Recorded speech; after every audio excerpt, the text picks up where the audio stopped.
Ouais. Donc je pense que c'est ça qui passe. C'est septembre, mais pas le saison.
Coucou tout le monde, je crois que c'est ma dernière journée de cheval aujourd'hui parce que je pense que je vais rentrer demain matin. Et du coup aujourd'hui on est le 3 juillet et c'est mon anniversaire. Joyeux anniversaire! Ah putain, une branche. Voilà, joyeux anniversaire pour toi, une branche. C'est clair.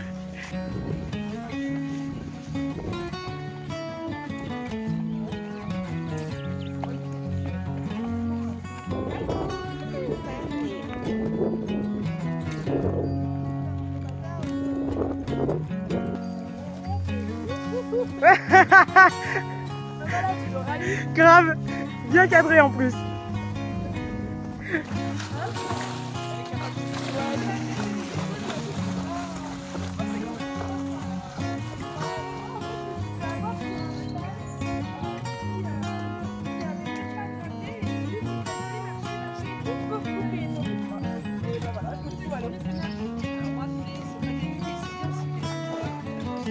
Vas-y, va boire. Regarde, la copine, elle va boire.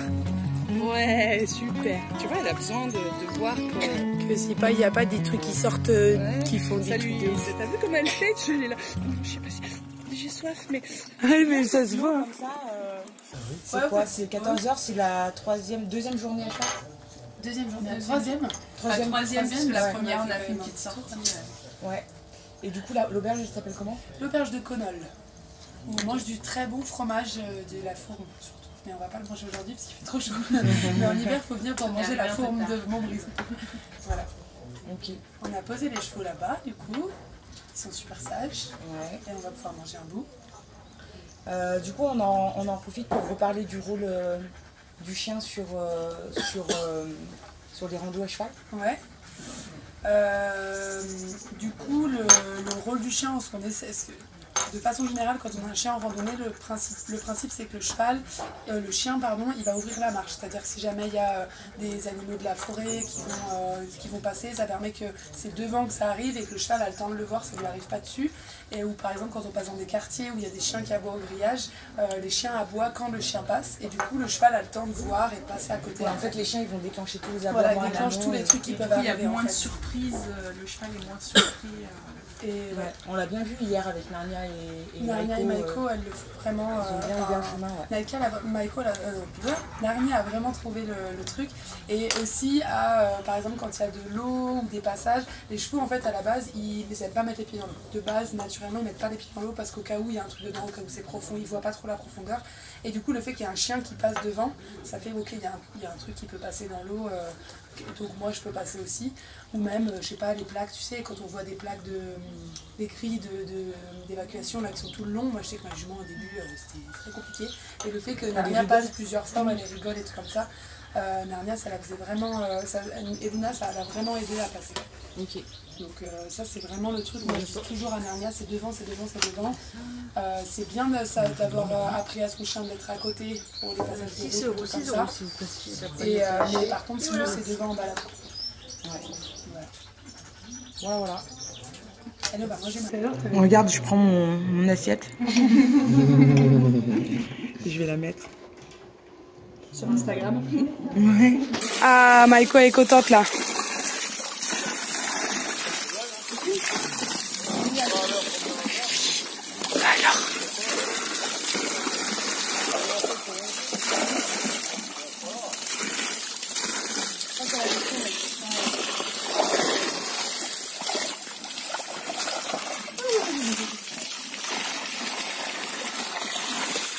Alors.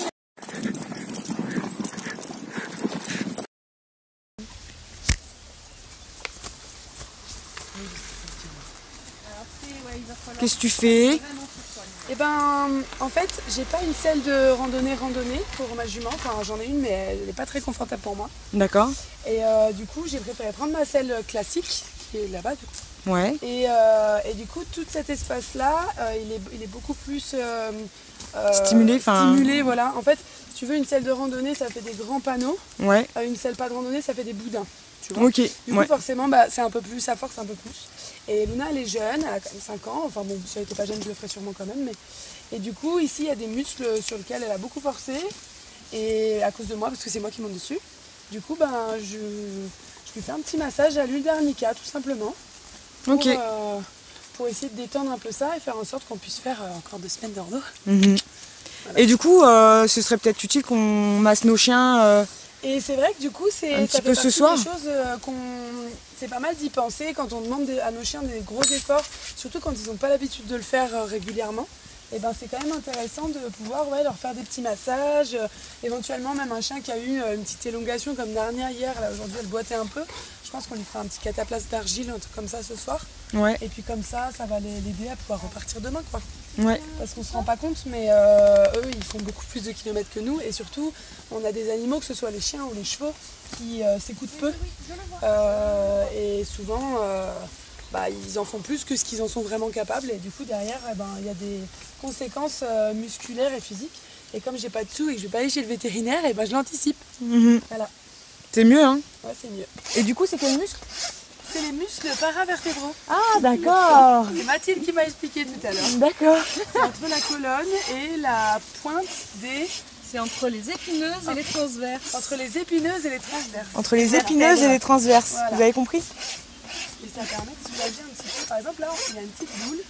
Je pense que c'est un petit... Je pense que je ferai un petit massage à Maïko ce soir. Parce que je la sens irritée un petit peu. Hein? Vous confirmez? Ça lui fera du bien, ouais. Hein, irritée un petit peu. Un petit peu irritée.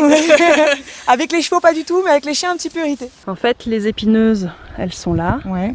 Les transverses, tu vas les sentir. Voilà, c'est le premier bord osseux que tu as là. D'accord. Ok. Ça, c'est les transverses. Donc toute cette masse musculaire là, c'est les paravertébrales. Non, la selle, elle va reposer même sur quelque chose de beaucoup plus fin, à l'arrière un peu plus large, mais si tu regardes, elle fait quelque chose comme ça, la selle, les matelassures de la selle. Donc, mais en tout cas, tout ça c'est la masse musculaire chez nous. Je montre sur toi. c'est cette partie-là des paravertébraux en fait. Hein. C'est qu'on a de chaque côté. Ça, nous les paravertébraux aussi. Ah, aussi ouais. Alors après, il y en a plusieurs. Les paravertébraux, c'est plusieurs muscles. Il y a les, je sais même plus, supraspineux. Enfin, oui, ils ont des noms. Il y a plein de muscles. Il y en a qui vont de vertèbre à vertèbre. Il y en a qui prennent plusieurs vertèbres à la fois. Il y en a qui font vraiment du coccyx jusqu'au crâne. Enfin, tu as plusieurs muscles, mais qu'on appelle l'ensemble paravertébraux. Ils kiffent, hein, lui aussi. Je crois que ça leur fait du bien après ces journées de randonnée. Du camping là, mais je vais faire des massages aussi. Hein. Non, mais je trouve que vous avez eu une belle relation quand même là, ces quelques jours. Là, ça s'est construit. Ça s'est construit petit à petit, c'est sûr, hein, mais. Ouais, mais c'est ça qui est bien en fait avec le cheval. C'est pour ça que pour moi l'équitation dans le club c'est un non-sens. C'est pas très. Mais j'étais beaucoup comme ça au début. Hein. C'était, j'arrive, le cheval il est prêt, je monte, il est pas chaud, tu vois. Et puis en fait, au fil des années, ça va beaucoup. Bon, on va sur un autre atelier, atelier parage. Mathilde, est-ce que tu peux nous expliquer un petit peu ce qui se passe là? Alors en fait, nos chevaux, les trois d'ailleurs, sont pieds nus. Ouais. La mienne qui a beau être au pré toute l'année, mais qui est dans des sols plutôt tendres. Ouais. Du coup, il n'y a pas une usure suffisante de la corne. En plus, tu lui mets des chaussures. Voilà, je lui mets des chaussures parce qu'elle est encore sensible. Donc, du coup, il faut entretenir le sabot pouce. Ouais. Et il faut entretenir. En plus, comme elle a été déferrée il y a 1 an, ses pieds bougent encore quand même pas mal. D'accord. Contrairement à Eluna qui... 6 mois sans parage, elle a des pieds nickel, je rêverais que ma jument ait les mêmes. Moi j'y suis toutes les semaines dessus. Choisissez votre cheval en fonction de ses pieds. Mais c'est pas un dicton ça? On choisit son cheval à... Bon pied, bon cheval. Bon pied, bon cheval, ouais. Un truc comme ça. Non, pas de pied, Il y a un truc avec une monture qui... Jeune cheval à jeune cheval, vieux cavalier, à vieux cavalier, jeune cheval. Ah, jeune cavalier. Non, ou qui veut aller loin mais lâche sa monture aussi. Voilà, oui, voilà. Donc du coup, là, ça fait déjà quelques jours qu'on randonne. Ouais. Donc il y a régulièrement à faire ce qu'on appelle le roll. Parce que le cheval, quand il est pieds nus, en tout cas, c'est pas le même parage que quand il a des fers. Ouais. Et le cheval, lui, il doit marcher sur la sole périphérique. On voit un petit peu, ça fait un petit peu un bourrelet là sur le... Ouais. Alors elle n'a pas des pieds avec beaucoup de concavité. Il pourrait y avoir beaucoup plus de concavité peut-être sur les pieds d'Eluna, on verra un peu mieux. Elle a le pied un peu plat. Mais on voit quand même ici que en fait elle marche sur cette partie-là, ce centimètre-là. Donc il y a la sole, la ligne blanche, la paroi interne et la paroi externe qui est en noir. Et celle-ci, elle ne doit pas du tout être porteuse. Donc en fait, on fait un roll, c'est-à-dire qu'on arrondit avec la râpe. D'accord. Hop, je vais la râpe. Donc on arrondit. Voilà, on enlève en fait la partie porteuse de la paroi externe. D'accord. Et après... Ça rappe fort, hein? Ah oui, oui. Bah, c'est dur, hein, même si la mienne pourtant a encore une corne assez souple. Elle a encore à progresser de ce côté-là. Mais oui, non, c'est... Et du coup, c'est indolore? C'est complètement indolore, on est comme sur de l'ongle, c'est comme se limer les ongles. Et ici, là c'est plus sensible par contre. Alors la fourchette, on peut appuyer, hein, c'est pas non plus... Mais c'est une partie beaucoup plus molle par rapport à la sole et la corne qui est très dure. Ouais. Là, on a une partie un petit peu plus molle qui va amortir. Ouais. Et juste dessous, on a un coussinet veineux qui aide aussi au retour veineux. Du coup, ça fait un système de pompe. Donc, il faut en fait que la fourchette soit au contact du sol, mais pas non plus trop proéminente pour pas qu'elle soit écrasée non plus. Voilà, donc chez ma jument, là, comme je la fais régulièrement, ce qu'il y a à faire là, c'est surtout reprendre un peu le roll. Voilà. Elle n'a pas besoin de descendre trop les talons parce qu'elle a déjà des pieds très plats. Il y a des chevaux qui vont pousser beaucoup aussi au niveau des talons. Et donc on va rabaisser les talons pour essayer de garder le contact. Ok. Donc voilà, du coup... Là c'est super intéressant. Du coup tu fais les 4 pieds là. Voilà, juste entretenir. Là il n'y a pas grand chose à faire, mais entretenir un petit peu cet arrondi. Ok. Voilà, qui fait qu'après le pied posé, là on ne le voit pas trop dans l'herbe. Mais la paroi externe n'est plus au contact du sol. D'accord. Et donc il n'y a pas d'éclat, il n'y a pas le... Elle ne peut pas se fissurer. Voilà, du coup le pied est fonctionnel. Ok, voilà. D'accord, super. Voilà, c'est bon. Et du coup, c'est quoi l'intérêt d'avoir son cheval déferré? Alors, il y a un gros intérêt financier. J'ai l'impression d'avoir parlé de... Ouais, c'est clair. Je pense que je suis vraiment choquée par combien ça me coûte. Hein, mais... Attends, ferrer un cheval, ça coûte combien? Attends, 80 € tous les 2 mois, t'as dit? Allez, bien. Ça fait 40 € par mois. 40 € par mois, ok. Ouais, quand même, c'est un petit budget, quoi. C'est un petit budget. Nini, mais viens ma fille. surtout, je trouve, Ouais. le pied, il est plus fonctionnel sans les fers. Là, les fers, c'est un peu comme nous avec des chaussures de marche. Ouais, c'est ça. Sauf que eux, ils sont toujours avec. Ouais, c'est comme si on avait des grosses chaussures de rando tout le temps. Ok. Donc effectivement, on est plus confortable avec dans certaines situations, on va pas le cacher. Mais tout le reste du temps, on est quand même avec ces grosses godasses. Comme je parlais tout à l'heure du coussinet, du coup avec le fer, la fourchette elle est plus au contact du sol, donc on a plus cette pompe veineuse. Et l'arrière du pied, en fait le pied il se dilate légèrement et il amortit déjà. Donc si on enlève cet amortissement au niveau du pied par le fer, puisque c'est rigide, il n'y a plus du tout de ce mouvement d'écartement, d'évasement du sabot. Ouais. Du coup, donc si c'est pas le pied qui amortit, forcément c'est les articulations du dessus. Donc on a souvent quand même, on sollicite beaucoup plus les articulations supérieures, genoux, hanches, par rapport à un cheval qui n'est pas ferré. Voilà. Après, c'est comme tout, hein, il faut pas non plus, ça glisse pas aussi, ça c'est vrai, il y a beaucoup plus d'adhérence en randonnée. Après moi, je peux pas vraiment dire ça puisque j'ai des hyposandales pour l'instant. Ça ressemble à ça. Juste là. Ces machins là, c'est comme des chaussures. Voilà, mais qui, à l'inverse des fers, donc déjà on les met que quand on en a besoin. Ouais. Et puis du coup il n'y a pas de clous et le pied peut quand même continuer à fonctionner à l'intérieur. Ouais. Et du coup quand elle est au près, elle l'a pas. Et quand elle l'a que en randonnée. Ok. Parce qu'on travaille en carrière où elle n'a pas besoin. Et du coup, moi je trouve que quand même sur la randonnée, on avait les deux nôtres qui avaient tendance quand même en fin de journée à bien marcher sur les côtés du chemin et la tienne qui était quand même vachement à l'aise. Il y a beaucoup moins d'échauffement au niveau du pied. C'est vrai que le pied nu, après, ça demande une gestion un peu différente. Il faut savoir écouter un peu plus son cheval, puisque il y a un échauffement, il y a la sensibilité aux cailloux, etc. Mais il y a aussi un échauffement quand, au bout d'un certain nombre de kilomètres, quand le pied n'est pas habitué à cet effort-là, il chauffe un peu et donc ils ont une sensibilité un peu plus accrue à ce moment-là. Ouais. Donc moi, c'est ce que je trouve aussi très intéressant, c'est que des fois le fer masque un petit peu, parce qu'effectivement on peut passer partout, au trot, au galop, sans que le cheval ait mal au pied. Mais finalement, d'autres articulations en pâtissent. Et le cheval ne sait pas s'écouter et on lui enlève, c'est ça aussi, on lui enlève énormément de sensibilité, donc de proprioception. Donc du coup il peut y avoir plus d'accidents parce que des terrains plus dangereux, il ne va pas avoir la même sensibilité de les prendre. Il n'aura pas la même sensibilité sur le poser, donc de savoir où est-ce qu'il pose son pied, etc.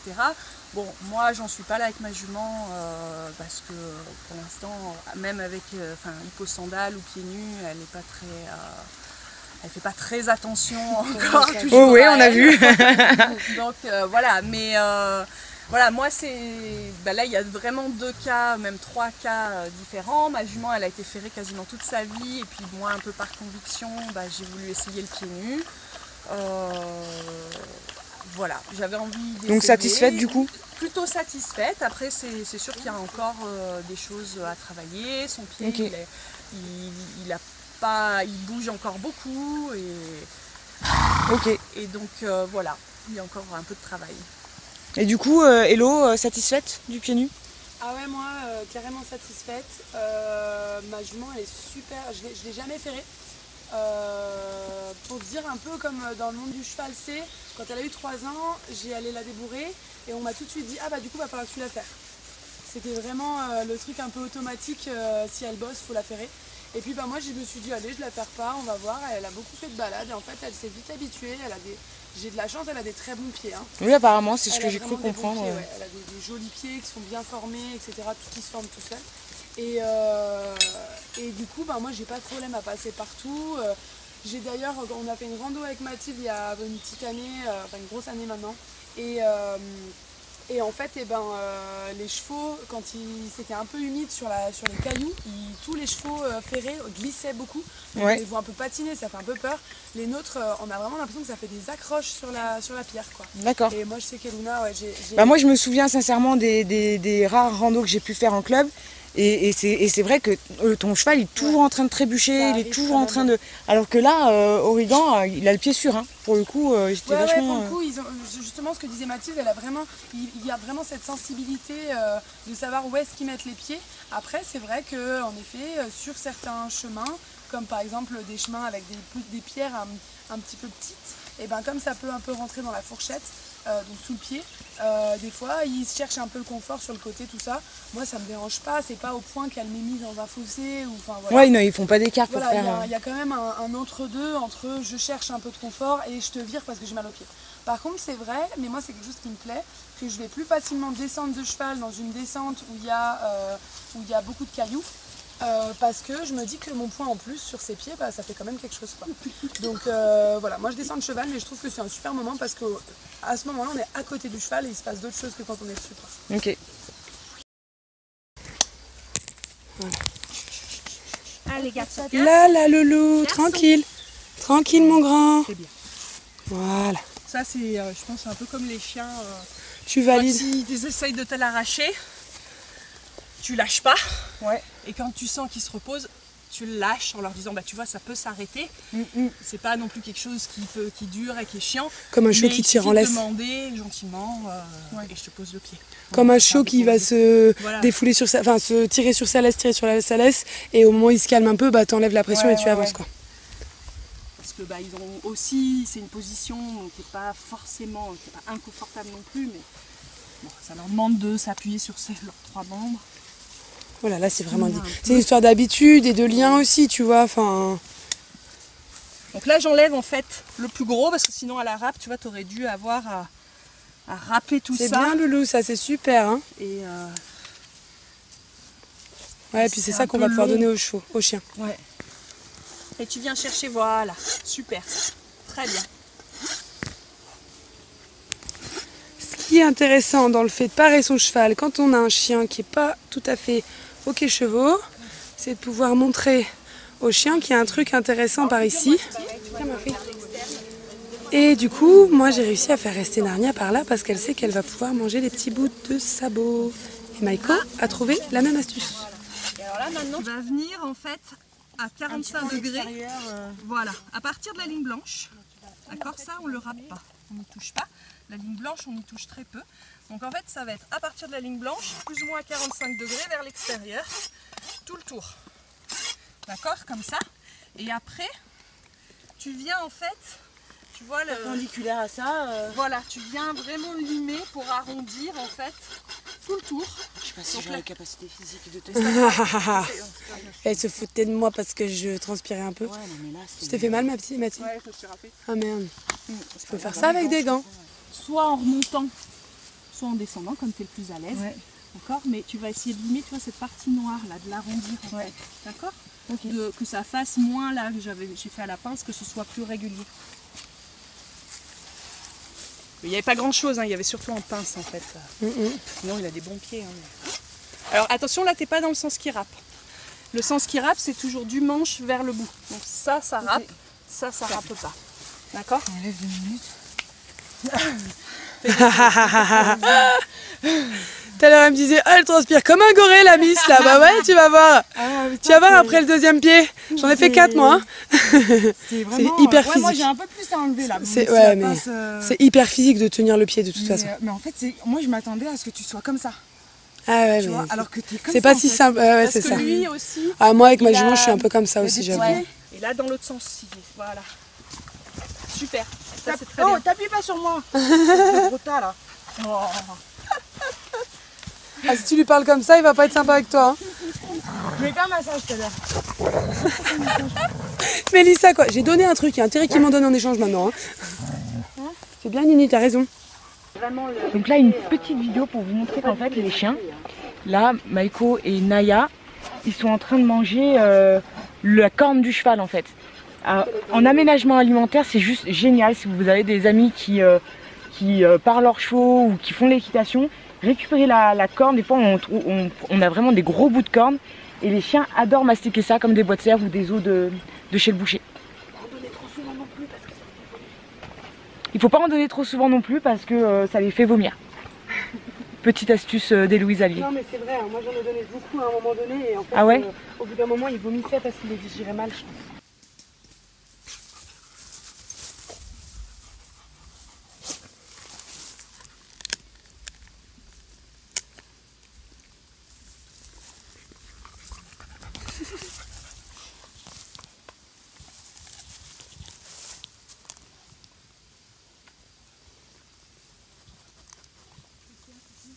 Alors du coup c'est ma dernière journée à cheval aux côtés d'Aurigan. Ce matin on est jeudi donc 4 juillet parce que hier c'était mon anniversaire. Et du coup on ramène Aurigan à son propriétaire. Donc on a une petite heure de rando, on le ramène et puis après moi je vais prendre la route pour rentrer chez moi, faire tout ce montage parce que ça va être un travail de dingue. Et puis là vous la publiez prochainement. Voilà, donc j'ai passé un super moment avec ce petit loup là. Il était un petit peu, comment dire, avec de l'expérience sur les novices, donc du coup il m'a un petit peu fait chier au début, mais franchement après ce petit massage d'hier, je crois qu'il m'aime bien. Et puis moi je l'aime bien aussi. Crevure. Pousse-moi, vas-y pousse-moi. Ah non, il m'a pas poussé, c'est bien ça, Aurigan. Super. Maïko, oh, ouais, c'est bien ma fille.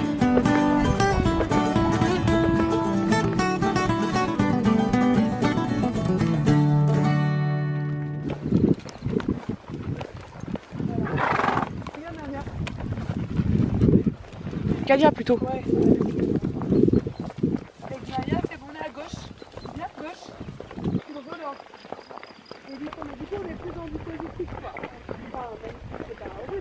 Ciao Mélissa.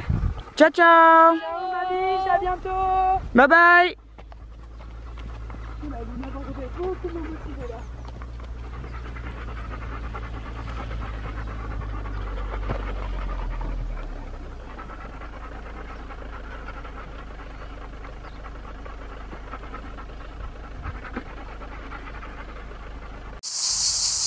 Voilà les amis, c'est comme ça que se termine le vlog. J'ai vraiment adoré le tourner déjà, y participer. Alors j'ai pas pu vous faire vraiment beaucoup d'images parce que du coup j'ai voulu profiter aussi de ces 4 jours de vacances. Alors pour faire un petit topo sur les conseils que je pourrais vous donner et les conseils que j'ai appris pour balader correctement son chien avec un cheval.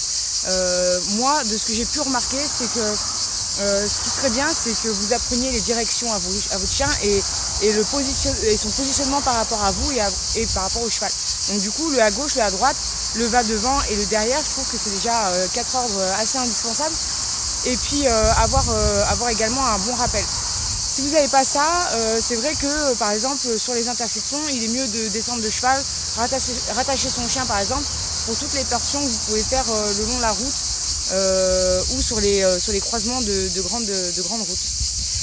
En tout cas, je suis vraiment super satisfaite de Maïko et de Moon. Alors Maïko parce qu'il n'y avait rien à faire, hein, les directions dans tous les cas elle les avait. Et elle était vraiment, elle remontait toute la ligne de chevaux, elle revenait, elle repartait devant. Toute la partie qu'on a fait au galop, elle a vraiment réussi à gérer en restant soit derrière, soit très devant. Et puis pour Moon, il y a eu un petit peu plus de difficultés au début parce que vraiment elle n'avait pas l'habitude d'avoir d'aussi grands animaux à côté d'elle. Mais dès la première journée, elle a su vraiment très très bien gérer la présence des chevaux et c'est vraiment, pour le coup, c'est une très grande qualité et ça va l'aider dans sa vie future lorsqu'elle sera remise du coup à une personne diabétique. Donc vraiment super vlog, j'espère que je vais avoir assez de rush pour pouvoir avoir un montage correct et pouvoir vous présenter une vidéo avec un montage top. J'espère que la vidéo vous a plu, j'espère que les conseils que je vous ai donnés vous auront été utiles. N'hésitez pas à lâcher un petit pouce bleu si c'est le cas et de vous abonner à la chaîne. Et puis merci en tout cas à Héloïse Allier du coup d'Intuition Canine qui a eu la gentillesse de m'inviter sur dans sa maison et de me prêter un cheval et tout ça. Merci à Mathilde qui a été vraiment une très belle rencontre. Et puis merci à vous de regarder la vidéo. On se retrouve dimanche prochain pour un peu plus de contenu. Caresse à vous, Pauline.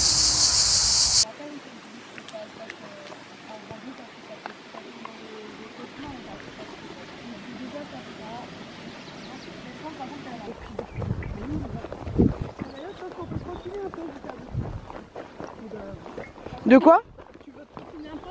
Là je filme.